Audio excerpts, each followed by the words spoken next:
Hello friends, तो रोहन एवढा खुश का आहे? तो यासाठी की रोहनची आत्तू आलेली आहे. हे आहेत रोहनच्या आत्तू आणि यांनी मस्त त्यांचा आता बड्डे झाला त्यासाठी केक घेऊन आले आहेत. त्या डॉक्टर आहेत, त्यांना सुट्टी नव्हती, आज त्यांचा ऑफ होता, त्यामुळं त्या असं मस्त छान भावासाठी आपल्या केक घेऊन आले होते आणि ते नुकतेच ऑफिसून आले होते. आणि रोहन पप्पा चला बड्डेचा केक कट करायला. तर हे बा आम्ही असा गडबड मस्त असा बड्डेचा केक कट केला यांनी. आणि हे पहा केक खूप सुंदर दिसतोय. तर मस्तपैकी केक कटिंग झालं आणि रोहनचं एक्साइटमेंट तर पहा, कधीचा तो केकच्या पाठी लागला होता की चला पप्पा लवकर कट करा. आणि हे पहा फायनली ती घडी आलेली आहे. आणि हे पहा ज्याचा तो वाट पाहत होता तो केक त्याला आता खायला मिळाला. तर मुलांना केक म्हणजे खूपच, माझ्या रोहनला तर केक खूपच जास्त आवडतो.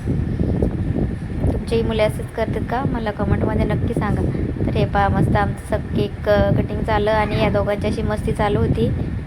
मस्तपैकी केक खूप जास्त टेस्टी होता. मी खाणार नव्हते बाहेरचा केक, पण तरीसुद्धा मी पण खाल्ला बराच. तर चला मस्तपैकी असा बड्डे सेलिब्रेशन झालं परत एकदा. आणि दादूला मूड नव्हता केक खायचा, त्याने मग नंतर खाल्ला. चला बाय. केक खरंच खूप छान होता. भेटूया नेक्स्ट व्हिडिओमध्ये. आणि सेलिब्रेशन झालं तर मस्त आम्ही दृश्यम 2 अशी मूवी एन्जॉय केली. चला बाय.